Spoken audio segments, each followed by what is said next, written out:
Hey guys, the Superhero Bibliophiles episode you're about to listen to was originally part of the Superhero Cinephiles Book Club, an exclusive Patreon subscriber show I used to run a few years back.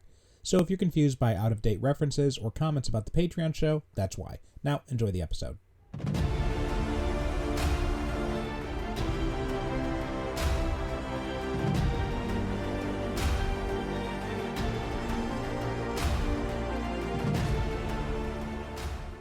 Welcome to the Superhero Cinephiles Book Club. This is the exclusive companion podcast to the Superhero Cinephiles podcast. So if you're listening to this, that means you are one of the Patreon subscribers. So first off, thank you so much for your support. And today I am welcoming a guest from the main show. I am not sure if you guys have heard her on the main show yet, just because time is a flat circle and I have no idea what's going on anymore, and my schedule is completely out of whack. So you may have heard her on the main show, you may not have, but it's Ashley Thomas. Ashley, how you doing today? Hey, good, Perry. Thanks for having me. Thanks for coming on. So again, like I said, you are on the main show, but people may not have heard that yet. So just in case, why don't you tell the audience a little bit about yourself? Sure, yeah. So I am a writer and podcaster. My main gigs, I write about film and television, mostly Star Trek, but I also write about comics. And in terms of podcasting, I do a Marvel podcast called Podcast 616 on the We Made This podcast network. Along with my co-host Hugh McStay. So we cover all things MCU, talk comics and Marvel adjacent things like Marvel cosplay and other Marvel related material. So I was excited to get to come hang out with Perry, talk some comics, because I've been reading comics since I could read, which was a very long time ago now. So, Yeah, I'm excited too that we've had a lot more people now who, like, I've had that inquiry form, like, do you want to talk about comics too, to see if I could get more people coming on the Patreon show. And for the longest time, the answer was always like, no, I just want to do the movie show. But lately, a lot more people have been saying, yeah, I want to talk about comics too, and you were one of those. So I was glad to see that on the forum. And today we are talking about She-Hulk, the run by. I'm going to get the complete credits now. By Charles Soule was the writer. Javier Pulido was the artist on most of it, but Ron Wimberly came in on issues 5 to 6. Colorist Munsa Vicente, Rico Renzi, and Ron Wimberly. VC's Clayton Cowles did the letters. Kevin Wada did a lot of the art. And before we jump too much into this collection, so I read the complete collection, and that collects the entire 12-issue run, plus some extra stuff, which we didn't bother covering for this. But what is your history with She-Hulk? So She-Hulk is my favorite superhero of all time, period, full stop. I did not know that. That is awesome. Yeah. Yeah. So when you're like, hey, do you want to talk comics? Here's what I've read. And they're like, oh, let's talk about She-Hulk. So yes, please.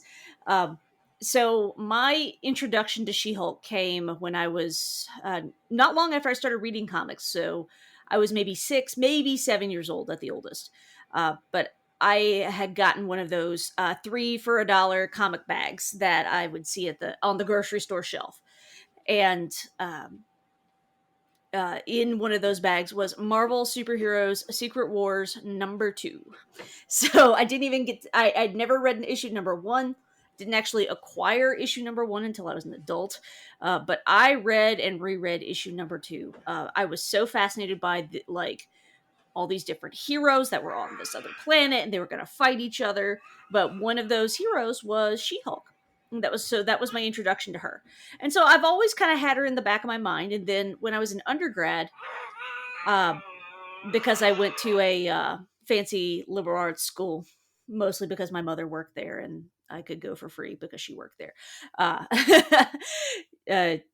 She had, the school required all of their seniors to take a capstone course on research methods, and those particular courses they would change out the topics every 2 years. So, but my senior year they happened to be offering one on superheroes as modern mythology, and I'm like, I get to take a course where I can read comic books and talk about superheroes.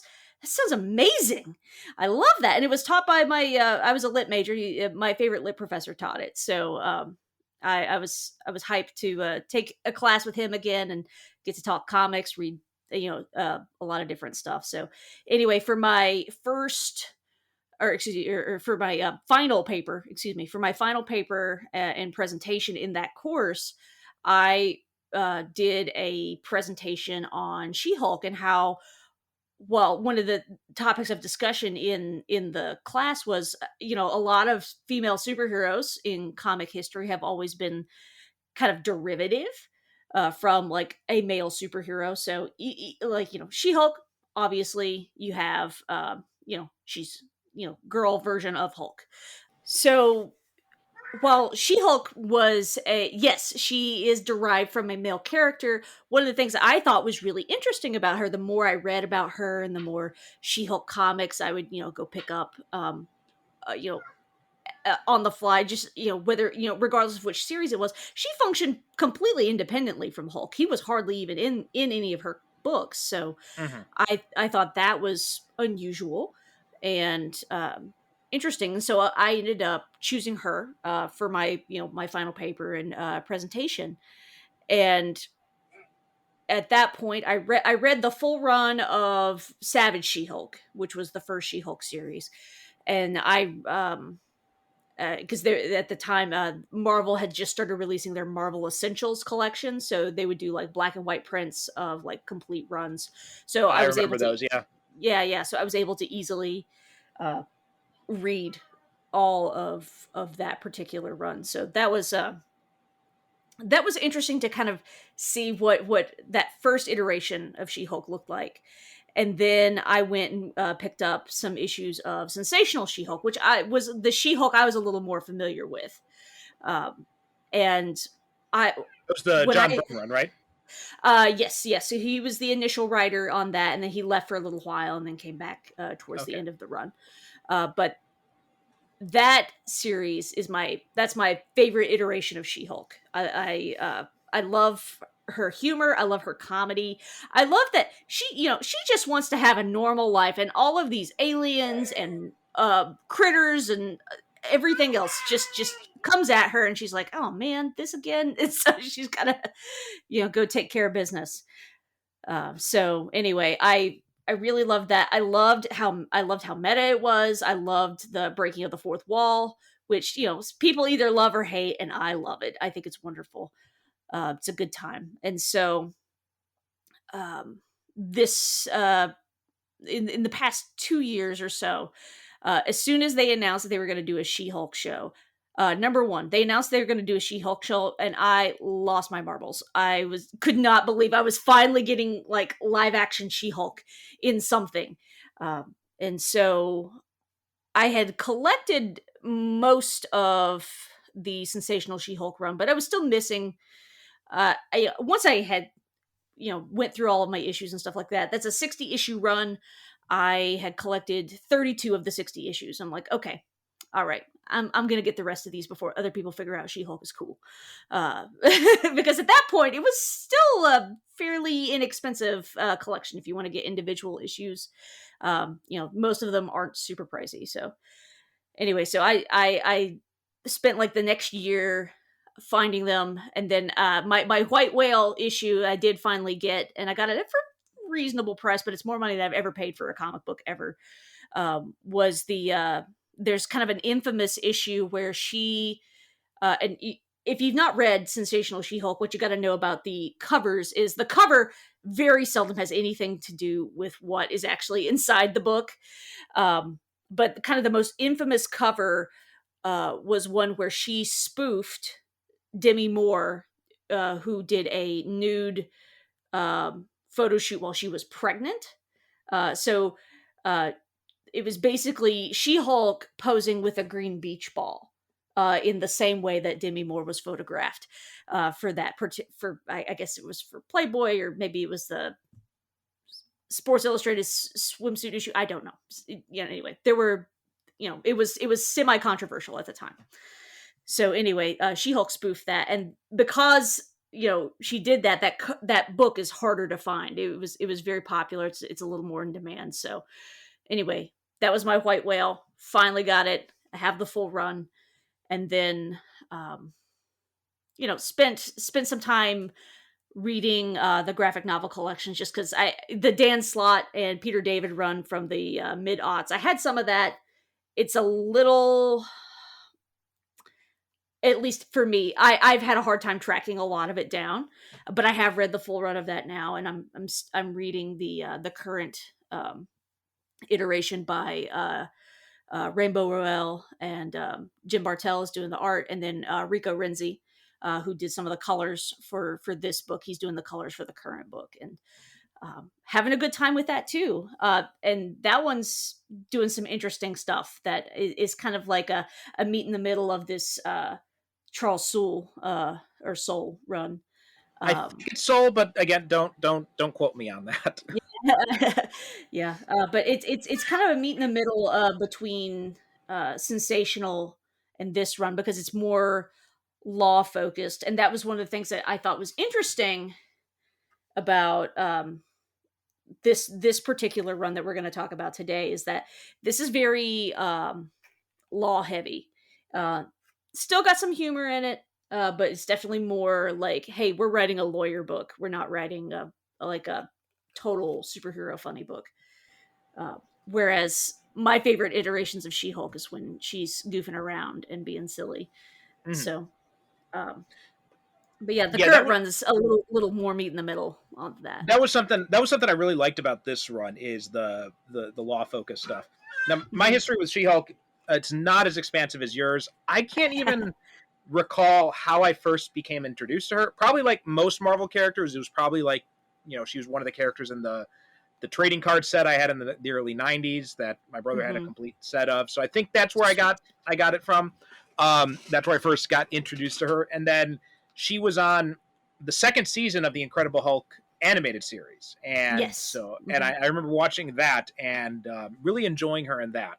And after that, I'd started seeing her pop up in all sorts of things. Like I had the original trade paperback of the alien costume saga from Spider-Man, and there was a Fantastic Four thing in there, and there's She-Hulk in a Fantastic Four costume. Like, whoa, she's part of the Fantastic Four? When did that happen? And she was the fifth member for quite a while. Yeah, and then and eventually she popped up. Probably the first time I had really gotten to see her in action in the comics in a big way was when she joined the Avengers, when she returned to the Avengers, I should say, during the Busiek and Perez run, which one of my all-time favorite comic runs ever.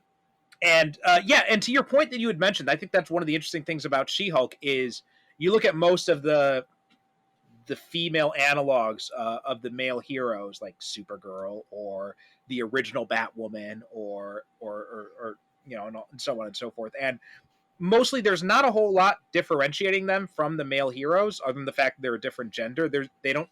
And I remember with especially like the first season of Supergirl, basically they threw like, if they had a Superman show running at the same time, that Supergirl show would have seemed very derivative, because like all the Superman stories they just told in Supergirl instead.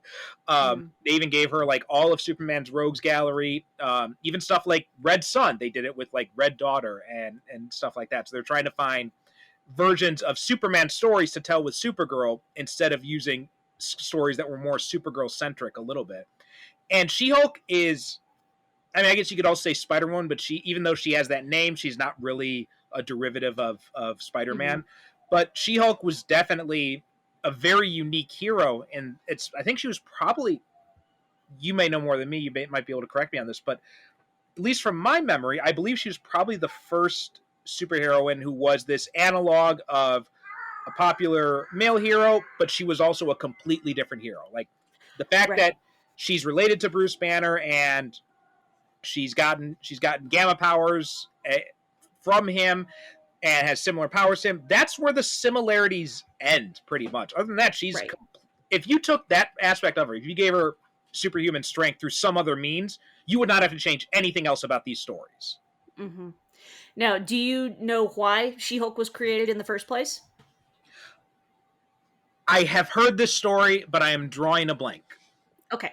So, real quick, for those who might be uninitiated, the whole reason that She Hulk was created was because of the popularity of the Incredible Hulk TV show. So, this was 1978. The Incredible Hulk TV show had just premiered with like a big TV movie event. And it was popular enough that the studio greenlit um, I see what you did there. yeah, happy accident actually. Had greenlit another TV movie, and then they'd set a series to order. So um, the first issue of the Savage She-Hulk premiered in 1979 because they were afraid that the studio would want to create a female Hulk character. Something similar had happened just a few years prior with the $6 Million Man, where they had blanking on the actress's name, but the gal who would eventually come play the Bionic Woman. She Right. had a Yeah. she had a small guest role on $6 Million Man, and they ended up killing her in that episode, and everybody lost their minds. They were like, "No, she was so cool," or whatever. And so the Lindsay studio, Wagner, by the way.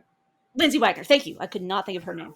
And so folks or the studio um, decided to resurrect her and make a spin-off series with the Bionic Woman because of her popularity within that, couple of episodes that she was on with the $6 Million Man.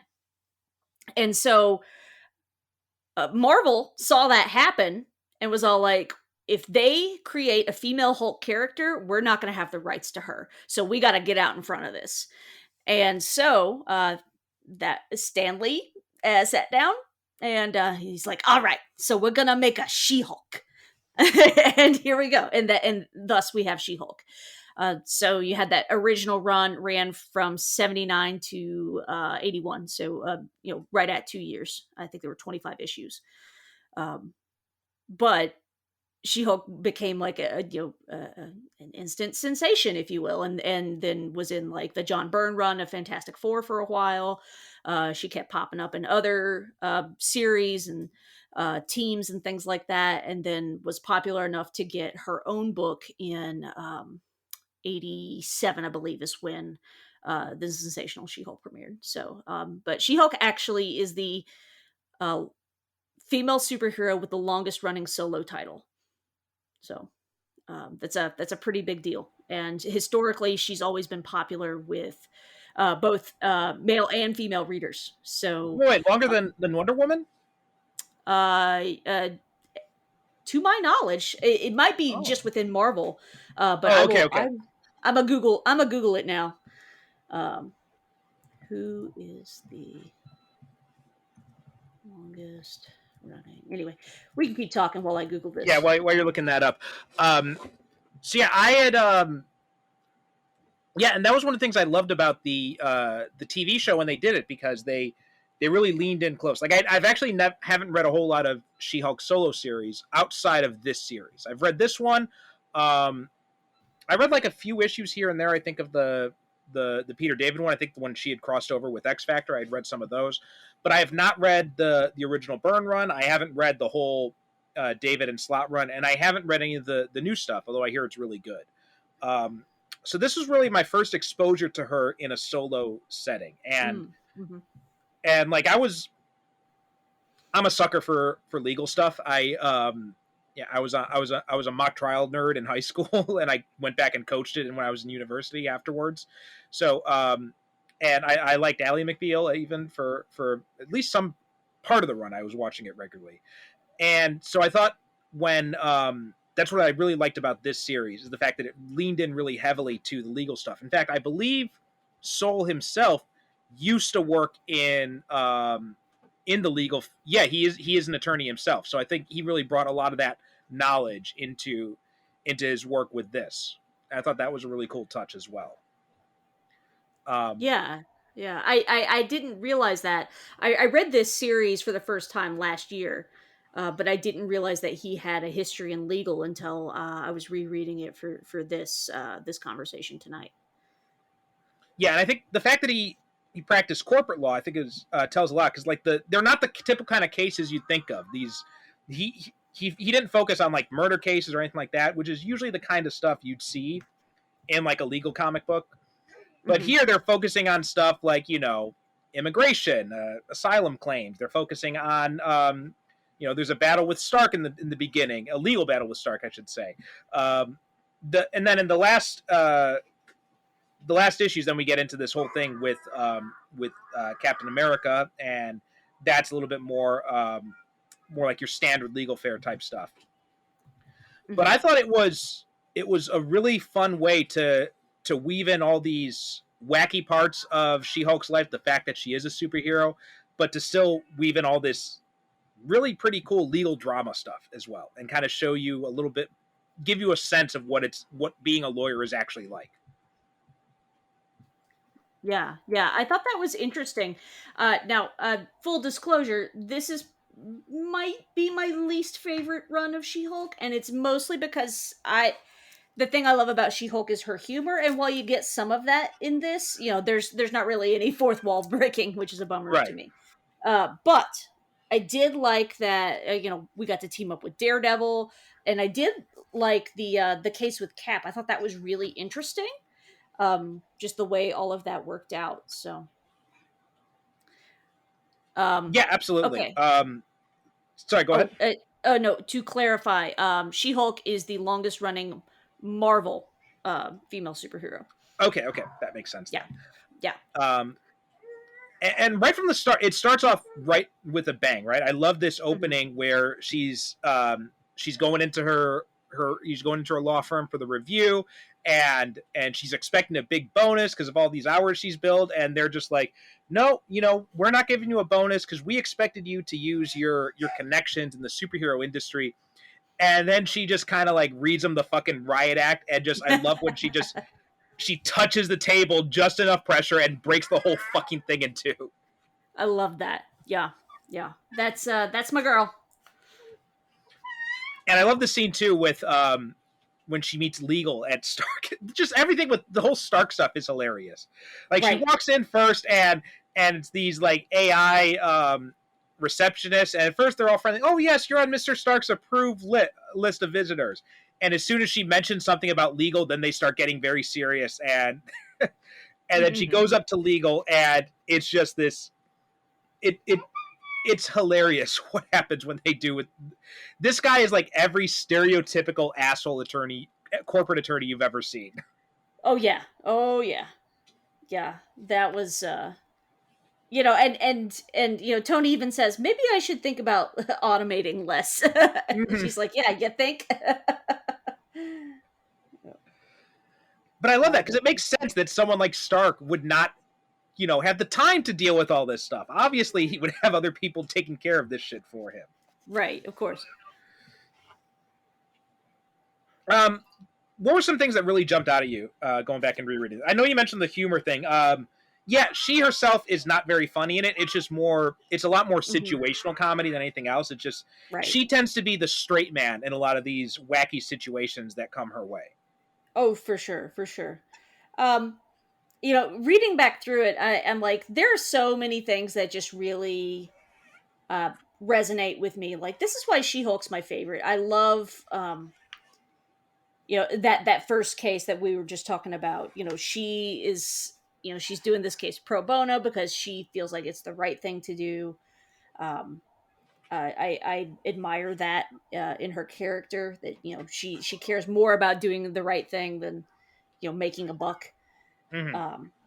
I love that. I was really excited when Hellcat showed up. I love Patsy. So and I love that she and She-Hulk are buddies. I love that She-Hulk's like, I need to blow off steam, so here they go. They're gonna go clubbing. That's fun. Um, I mean, honestly, I don't know that I've read a whole lot of other male-led comics where the guys are like, we're gonna go blow off steam by Mm-hmm. drinking cocktails and going clubbing. Um, so I love that that's just something unique in this particular book. I thought that was pretty fun. Um, And yeah, so I enjoy that kind of thing. Uh, the whole little bit um, with Doom's son, Hmm. Doctor Doom's son, that was interesting. He who wouldn't be king. Um, uh, I like the way that story kind of got flipped on its head. I Hmm. thought that was pretty cool. I thought that was really good, and I love too that ending was such a great way, right? She solves their problems not by smashing it. In all these cases, she Right. finds intelligent solutions to these problems. Like here, she's talking to, but it happens in the most wacky way. Like there's this giant Doombot that is holding her, and she smashes the hand, and then she's like, look, you've got him controlled. He doesn't know who he is, and we need to talk about this. And then he's just like, wait a minute, is she telling the truth? Um, and then just at the end, you have good taste in servants, my son. And she's like, servant? Yeah, yeah. And Public also, I love servant, the, maybe. yeah, and also kind of want to wreck this gigantic doom, but do not wreck this gigantic doom. Yeah, that was pretty great. Um, yeah. Uh, I Yeah, Go ahead. no, I was gonna talk about the cap case, but you go ahead first if you had something else you Oh wanted to no talk no no nope nope. I was gonna jump to that as well. about. Okay. Yeah, I really like that we get some time with Daredevil.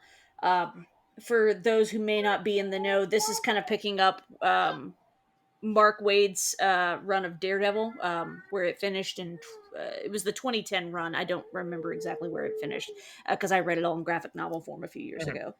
And then there was a second piece where it picks up on the West Coast. So Just a note, that's one of the greatest Daredevil runs ever. yeah, Just yeah, that one's absolutely brilliant. fantastic. Really fantastic. I read that after I had started watching the Daredevil TV show. And while I liked the character of Daredevil before I watched the Netflix series, Charlie Cox made me fall in love with Daredevil. And then so Mhm. I once I got caught up, I'm like, okay, I need to go read some Daredevil comics, and that was available at the library. So, yeehaw. Yeah, it's Anyway, very different from if your only exposure is the Charlie Cox stuff. But oh yeah, yeah, yeah, I mean, yeah. at the time, especially too, it was such a breath of fresh air, just because it was someone doing something with Daredevil that. Oh, sorry. Okay, had a brief disconnection error, but it looks like it's Mm. okay. But there was it was such almost every single Daredevil run since Frank Miller has been people trying to do the same things that Frank Miller did. And Hmm. Wade was someone who's like, no, let's actually take it back to the swashbuckling Daredevil days. And it was such a interesting way to flip it and to tie it into PTSD from everything he had been through in the past few Oh years sure, yeah. was brilliant. Um, but yeah, this Cap story. I mean, well, first off, I love the relationship with Jen and Matt here. How she goes out to the West Coast and Hmm. they're just kind of hanging out together on the rooftop. They go out, fighting crime together for a night, and we don't get the infamous Walk of Fame like in the She-Hulk TV show. You mean the Walk of Shame? No, I said Walk of Fame. That was not that was not a mistake here because he is not ashamed of anything on that walk. He is very happy with No, himself. nope, nope. He is doing a strut. Yeah. But the Cap thing too. I mean, well, first I love how they handle old Cap here. Like when he comes in, and right away she's like, "He is the most. I don't know who this guy is, but he's the most polite guy I've ever met." Hmm. Yeah, of course. That's our Cap for sure. Mm. Yeah. But I also the like. sorry, go ahead. Oh, I say I like the hurdle of you know She Hulk's asked to represent, and then she's like, I need some advice, so she goes to talk to Daredevil, and he's like, what's this about? No, I can't talk to you. Mm-hmm. And it pays off in a great way too when you find out at the end Mm, of that issue when she goes into court and there's Matt Murdock as the opposing counsel. yep, yep. That was like, oh no, how is this gonna work? No. I mean, I've read this now like 3 times, basically. I read it, Mhm. and I read it back when it was first coming out, and then I picked up the trade about a year or two ago, and I read it then. Or actually, it was probably a few months ago that I read it. Now that I think about it, and then I didn't, read the whole thing in depth for this, but I did skim a lot of it and just kind of like refresh my memory of some of the main points. A lot of this was still really fresh in my memory, Mhm. but I just love that Steve's reactions to everything, and he's like, "We can't do it." We can't, no underhanded legal tricks. I want to do this, everything on the merits. As just She-Hulk is getting so frustrated having to do this. Yes, yes. The whole like, and that's so Cap. That's so Cap. Mm-hmm. He's like, everything has to be 100% above board. We can't like have any of this look like I'm trying to, weasel my way out or anything, and it's just but she's like, I don't know how we can do this right. Mm-hmm. Yeah. Um what did you think of the when we finally get like the full backstory? I like that in the flashback everything's in black and white, except for there's just a little bit of color on Cap's uniform. Mm-hmm. I thought that was interesting, like artistic choice. No, I loved it. I thought it was a really great story. Also, we get the Nazi flags too in a little Mm. bit brighter color as well. Um, yeah, I thought it was great. And and tying it into like the whole the because this was something people don't realize. So maybe now it's a little bit more common knowledge. Rachel Maddow did a great podcast about this called Ultra, fairly recently, but Mm. about the fascist threat that was actually building in America at the time. Like nowadays, we look back on it on the 1930s, 1940s, and we think, oh yeah, the whole thing about the whole cover of Captain America #1, Captain America punching out Hitler. Oh yeah, that Right. wouldn't have been controversial now we think, but back then it was hugely controversial. It was before Yeah. America even entered the war. And there Right. was a huge fascist movement in the US at the time. And I thought, tying it into that and showing that there's even when you're fighting Nazis, there's some stuff that, there might be some sketchy lines that you have to cross. Yeah, yeah, yeah. It's that I only somewhat recently learned that information, so I was very surprised, and I feel like, and I say this as someone who typically does not care for politics, though if there are political messages within my art, if it makes sense for the story, I'm not bothered by it, and I appreciate like the attempt to tell a better story with Mhm, whatever you're trying to um uh whatever idea you're trying to put forth. mhm, I because I tend to think that's more convincing than debating. mhm, Debating just makes me mad. I mean, frankly, I don't feel like anybody's convinced by debate, but anyway, the every this whole idea of I didn't realize that that particular that Captain America #1, that famous image that I share every 4th of July, because I that's what I think about is Captain America punching Hitler in mhm. the face. I had no idea that was before America even entered the war, and how controversial that was. So well done. There's a famous story about Jack Kirby. I'm not sure if you've Hmm. heard this or not, but after that issue came out, a bunch of New York Nazis, they were calling up Marvel, and they're just or not Marvel, Timely at the time, Hmm. and one time they called him up while he was there, and they're like we're downstairs, we want to see this Jack Kirby guy who thinks it's okay to draw Captain America punching out Hitler, and so then Jack Kirby's like okay, rolls up his sleeve, marches downstairs, and they just fucking left. That's awesome. Jack One Kirby of is badass. Kirby was badass. One of his famous quotes was, "The only politics I ever knew was that if somebody liked Hitler, I'd beat the stuffing out of him, and that would be that." Yeah. Yep. Yep, that makes sense.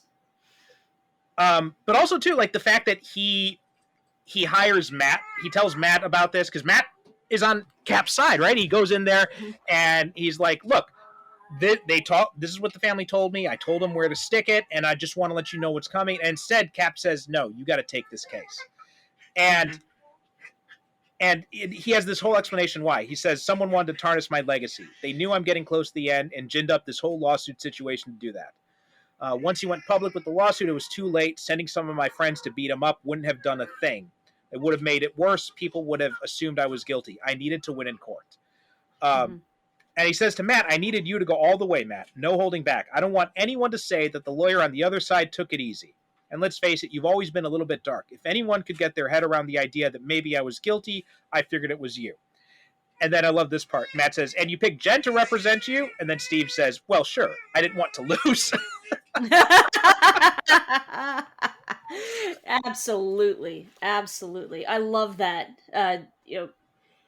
Jen and Matt are so well matched. I just when we only had the Marvel Netflix stuff, I just kept praying. I was like, can we please just have She-Hulk just come show up in court or something? Like, give me a little crumb. Come on. So I love whenever they get to team up or in this case face off.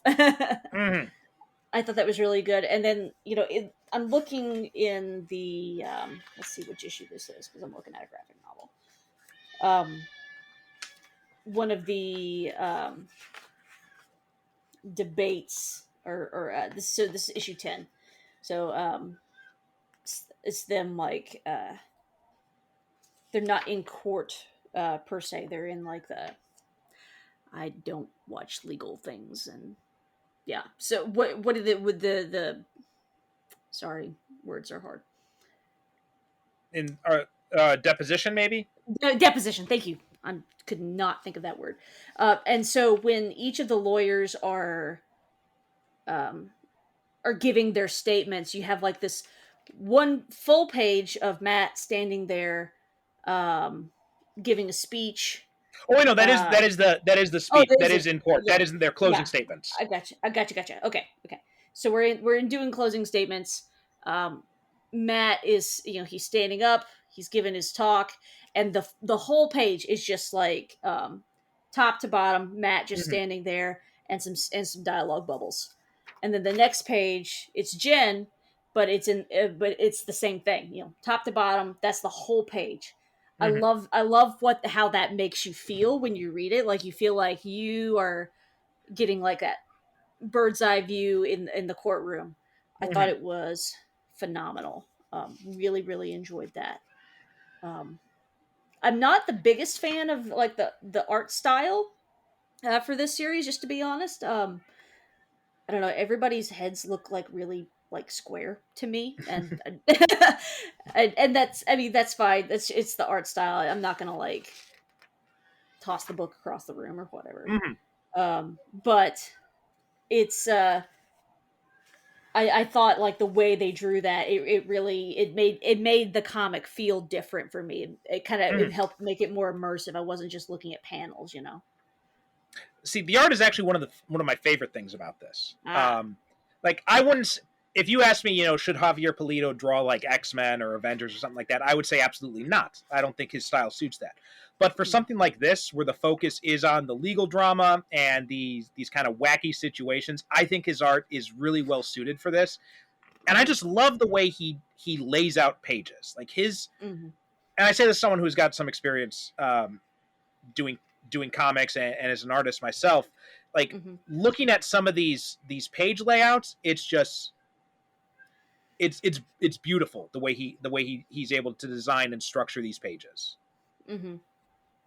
Yeah. I definitely no complaints about the structure. I think the way he chooses to do these panels and things like that are actually really, really cool. Yeah, I'm looking. I was like, because sometimes too, when you have in a book like this, lots of comic books, sometimes they're not as great. Like a lot of comic book artists, they're great at drawing these action scenes, but for some of the more emotional moments, you know, when you're trying to show like different character expressions and stuff like that, it can be hard for a lot of the standard Western style comic artists to really kind of convey that. And like I'm looking at this page in, I think this is issue 2, that very first page.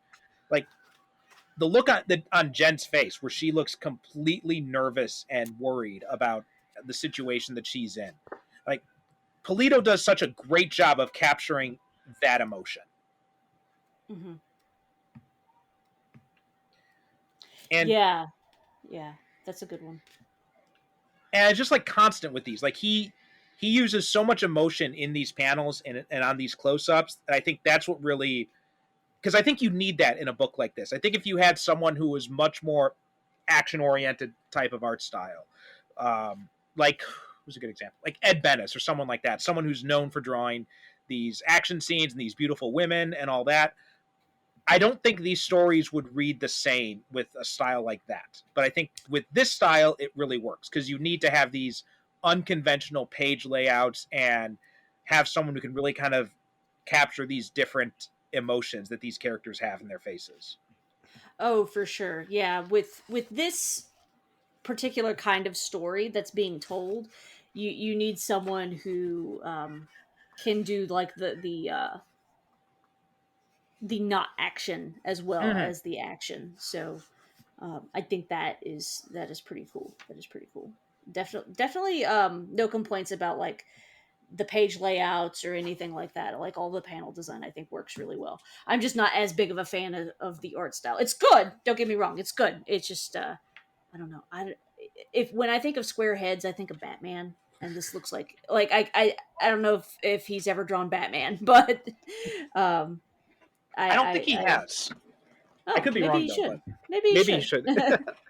Maybe give it a try. But no, I totally get that though. Like this is, and I'm a bit unconventional in that I can appreciate these kinds of idiosyncratic styles. I definitely get they're not for everybody. But yeah, and I think first time I saw it, I don't think I was as enamored of it. But after, I think on the second read through, I'm just like, oh, this is actually, there's actually a lot of good stuff on here. Like the scene when when her and Matt are together and he's doing a one-handed handstand on top of the Golden Gate Bridge, and just like the way he draws the flips and all that and everything. I think it's just, and I love these like the page when him and She-Hulk go out, and it's just like they're both in silhouette except for some parts of their superhero uniforms, and they don't show what they do. You just kind of get a sense just from that one splash page of what they're getting up to. Yep. Very fun stuff. Let's talk about the last story too, the one with Nightwatch. Now, are you familiar with Nightwatch at all? Only vaguely, just very, very slight. I know what Nightwatch is. I read up on it a little more when the She-Hulk TV series was on, because a lot of folks were speculating Nightwatch to come in, and then that wasn't what happened. Yeah, though they did use some Nightwatch characters and things like that, or at least the names. So, yeah. So Nightwatch is basically it's funny. He was basically like Marvel's answer to Spawn, is what it basically was, and then he appeared in Maximum Carnage, and that was about, and then it wasn't. I had never read the comic books, but it just never seemed to be anything that interesting. But even when he popped up in Maximum Carnage, just like, oh, here's Nightwatch, and then he's gone. Why is this guy even in this book? But I thought it was really cool for them to find a way to use him in this story. Yeah, sorry, I was thinking Wrecking Crew, not Nightwatch. Sorry. Oh, okay. Yeah. So yeah, what did you think of the Nightwatch stuff then in here? Yeah. This is the part I didn't get to reread. Oh, okay. Yeah, sorry. If you want to cut that out and talk a little more. I love Titania. I think that she's fun and silly. Yeah. yeah, so this is all like this is kind of like the through line of this whole story is this idea Mm-hmm. about the blue file. It's this file that Jen has, and Angie, her paralegal, is always asking her about it, and Jen's just like, no, we're not going to be doing this. And then eventually we find 100%. out that it was all about. It was because the reason she didn't want to talk about it is because of Night Watch had basically screwed around with people's memories as a Mm-hmm. result of it. That's right. That's And right. Yeah. what happened is that after he left, he became a supervillain, and uh, he decided to become a lower tier superhero, realizing that villains never win and that heroes are ensured respect, money, and power. So he had basically, and this explains why. This kind of explains why the character was just kind of there and gone in a Mm-hmm. kind of in a meta way, in a sense. Right. But yeah, those are kind of the biggest things that I wanted to talk about on here. What were some other things that that jumped out at you, or anything else that we didn't mention so far? I think like as I've been uh, reading this, one thing I notice, even though this is written by a guy, there's still a lot of really good things I feel that highlight a woman's experience, Mm-hmm. uh, and especially the whole everything with her and Patsy going out and hanging out and all of that, and comparing this with the current run of She-Hulk. Patsy shows up in that as well, um, and there's a lot of focus on kind of like the emotional side of the storytelling. And I Mm-hmm. feel like like, while this is, yeah, still definitely more of a legal book with some action in it, you get a good amount of that with this series as well, and I Mm-hmm. thought that was pretty cool. Um, with the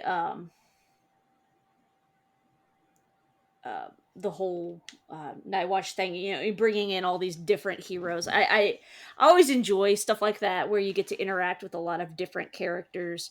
So it was nice to see Photon and Tigra, Mm-hmm. um, Shocker.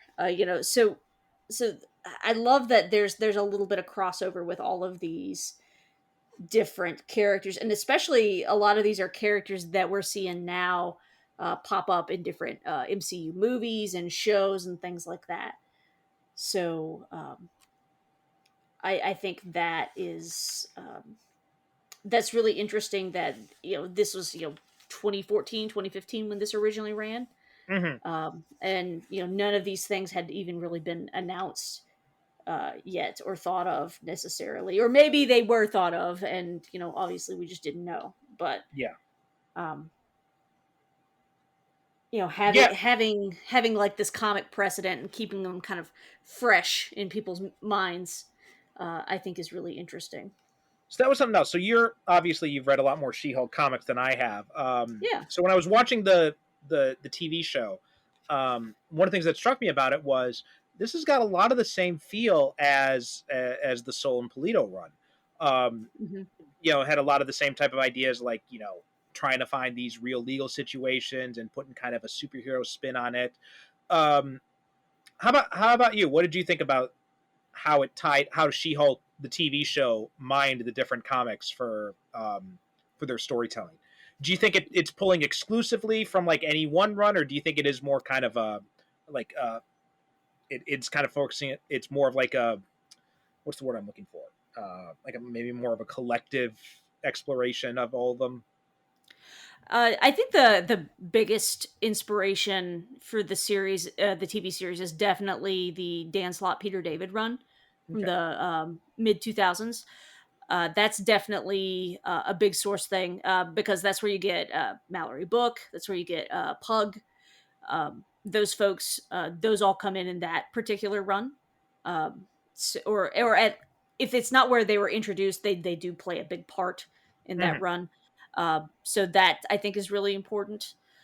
The humor and that particular run of books is still meta. It's not quite 100% fourth wall breaking like Mm-hmm. Sensational is, but what there's a large plot point um in the Dan Slott Peter David run where comic books can count as evidence in court, like for like federal cases, if they have the Comics Code Authority stamp on them, which was an official government agency. And so Well, it wasn't all of actually a these, government agency. It was an industry agency. yeah. But it was an official agency, and therefore it was considered, evidence that could be introduced in court. So. Uh, they're treated more like historical documents, even though they're comic books. So I thought that was really interesting, in that particular run. And so you got that kind of meta feel in the She-Hulk TV series. You've got some meta kind of things going on, um, and you get the fourth wall breaking, which I enjoy. Um, Again, some people love it, some people hate it. That's fine. Your mileage may vary. Um, but like, it's funnier when Deadpool did it. She-Hulk did it first. Sorry. Yeah, whenever people are like, "Oh, they're ripping off Deadpool," I'm like, "No, No. no, no, no." No. Yeah, Go read. Like it. Read Wikipedia. At minimum. Come on, do your homework. my funniest example of that was in back when the first season of Arrow came out. I was on IMDb, and there was a bunch of people on the IMDb forum saying like, "Oh, this is just CW's inserting their leftist politics and anti-corporate stuff into this TV show. Why can't they just make?" I'm like, dude, do you even know anything about fucking Green Arrow? Like, he's Bernie Sanders with the bow and arrow. If anything, the show toned down the politics. Yeah, for real. That is funny. But yeah, so with that, I thought, as I was watching it, it definitely is pulling from that mid aughts run. But until we get to the last episode, and she looks at the camera and says, are you okay with this? And then breaks the Disney Plus menu. So at that point, I was really enjoying the series. I thought it was fun, but there was just something that I wanted out of it, and I couldn't quite put my finger on it. And as soon as she did that, I was like, oh, there it is. I love it. And so the whole scene with Kevin, which now feels a lot more prescient because of AI and like all these threats that studios are like, oh, we're just gonna get AI to write all of these TV shows now, and they're like, no.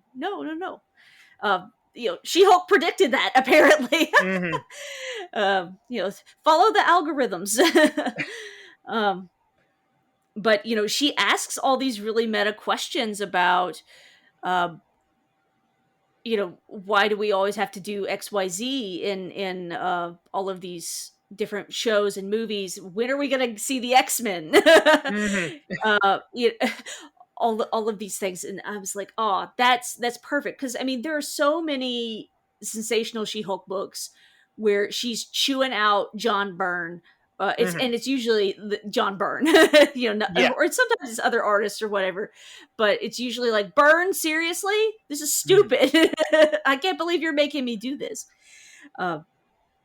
So I thought that was really cool, and it for me that made it truly sensational, because that was definitely sensational She-Hulk. Now, and you may have a little more experience with this than me, having drawn comics or things like that.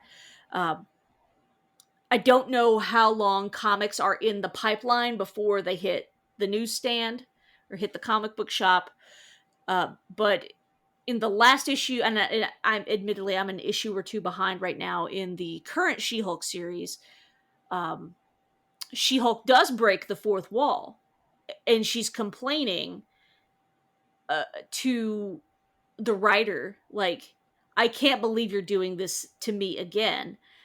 And it's not in a funny way, and it's in a very sad, dramatic way, where the guy that she's in love with is getting taken away from her in a unpleasant manner, through like being defeated or hurt badly or even killed in a battle, or is being ripped away from her in a particularly painful way that she absolutely can't do anything to prevent.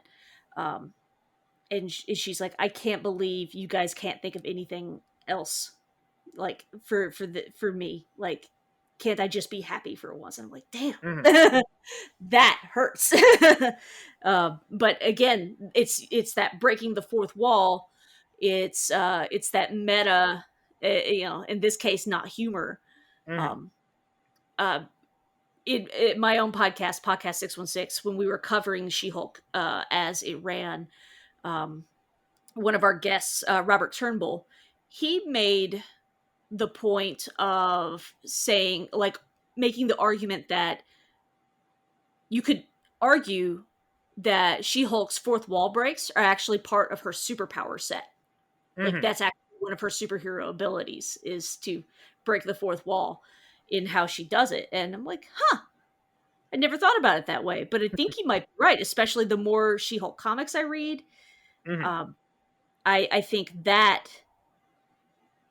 is really fascinating. Now, I had not to circle back, say all of that to say this, to circle back to what you were saying, how you felt like the show really drew from this run. Um, I thought that's a really interesting um, take, because I hadn't quite thought of it, because this is very much more legal focused, Mhm. and a lot of folks complained that there wasn't enough legal in the TV series. You know, I don't get the complaints about She-Hulk. I mean, first off, it's my favorite of all the Disney Plus shows that we've seen so Yeah. far. Hmm. But also, I'm just like, some people complain that there wasn't enough legal stuff. Other people say that there was too much legal stuff, and it's like I couldn't understand what Yeah. people were whining about, basically. Yeah. I think a complaint that was not unfair is, like, they don't have anybody on the writers um in the writers room that has actually done legal work or knows legal work. Mhm. Um like I forget which, because again, I don't watch the legal shows. I've never watched Ally McBeal, I've never watched Boston Legal or whatever, but apparently one of those shows actually had somebody who used to be a lawyer Mhm. writing for the show, and therefore the lawyer stuff was more like accurate in how it was Mhm. portrayed and things like that. And I'm like, that I think that's fair. A fair complaint, like if you were expecting more like Ally McBeal or something like that. Mhm. But for me, I've always felt like She-Hulk was more comedy oriented, or Mhm. more action oriented. Like, she doesn't spend that much time in the courtroom. Mhm. Mhm. But Okay, yeah. Yeah, I thought it's my for what the perspective. show no, for what the show was doing, because it was supposed to be this it's still a Marvel show at the end of the day, so you got to have a good amount Right. of action. So so I thought mixing in as much legal stuff as they did was more than I had expected. Hmm. Um and I think and that's one of the things thought made it really unique too, is doing this, because it's an interesting idea how these questions about the law and how you apply the law to these weird situations. What do you do when when you've got a client who doesn't die? What happens when he's declared dead and all that kind of stuff? That's Those are interesting questions to raise in a superhero universe. And with the show like this, or with the comic like this, it's a really good way to address some of those things. And it Hmm. made me think that the other show I'd love to see is like a Doc Samson show where he's playing psychiatrist to these different heroes. Then we see what it's like being Yes. a psychiatrist to superheroes. Hmm. Yeah, yeah, that would be. I only somewhat recently learned about Doc Samson, so that would be really fascinating. Have you read the X Uh, Factor issues that he appeared in? no, I haven't. No, but that is Track the those down. Yeah, track those are down. the is that the first run of X Factor, or the second run of X Factor? It's both. It's both. So Peter Okay, David did runs on both of the titles, and okay, in the first volume, I think it was his last issue. Actually, he did okay. an issue called Examinations, and he went through had each of the characters meet with a therapist. You don't see the therapist until the end. You find out it's Doc Samson. And then when he did his second run on X Factor, he did another issue called Re-Examinations, where he had, again, Doc Samson come in and sit down with all the members of this new X Factor team. And some of them were the same, were on both teams. Most of them were not, though. So it was a really cool way to go through both of them. So yeah, just one issue each of both runs. I mean, both runs are amazing anyway, but those issues, they're extremely stand out extremely well. Like his take on Quicksilver is the definitive take on that character. Okay. Well, that's neat. I was asking because Mr. Nerdy Blogger decided that he wanted to start collecting comics, and he decided X Factor was where he wanted to start. I'm like, okay, cool. So he's been working on acquiring the first run. So I'm sure there's a lot of issues. We've got a lot of them. Good chance it's in a couple of long boxes. Yeah. All those are also available in trades too, if you want to pick those up too. But yeah, the other thing I wanted to mention is the covers here. I love the cover art for this series. Yeah, I did really like the cover art. The cover art is stylistically, it's pretty different from the actual art in the book. But I really like those. I thought the I don't know, the shading is interesting, like kind of the textures. I almost feel like in some way it's almost like you've drawn the individual character and then you've pasted that character into the scene. Or I don't know if you ever played with color forms back in the day. Oh yeah. This feels like what you've done is you've taken your color forms characters and you've got this scene and you've stuck them in different places on here. Like I'm looking at I don't know which cover this is. So I've okay. So yeah, that cover is the cover for issue 7. Issue 7. Thank you. Yeah. So I've got the 2 individual graphic novels instead of the one omnibus. But yeah, so the cover for issue 7, you've got Daredevil in the background. You've got She-Hulk on one side, Hellcat on the other. To me, it almost looks like somebody drew those individual characters and then just background. Oh gosh, you're right. I'm sorry. That is Giant Man. Yeah, so you got Giant Man in the background. It's very late over here. Got Giant Man in the background, She-Hulk on one side, Hellcat on the other. And it looks like you've just drawn those individual characters and then just laid their little color form there on the back, and then kind of placed one slightly over the edge of the other. I thought that just looked really cool. Like I said, the shading it gives it like a different texture almost, and I really like that. Yeah, it's almost like it's watercolor. Looks like it's like maybe watercolor with watercolor. It's a really good look for these covers. My favorite one is the one for issue number 1. I think that's the perfect.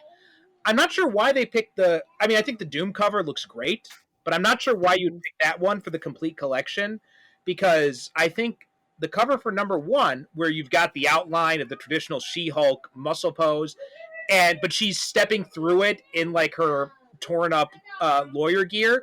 I think it perfectly in one image that tells you what this series is going to be about. Yeah, exactly. Yeah, I really like that. So props to the cover artist. Who is the cover artist on these? I forget.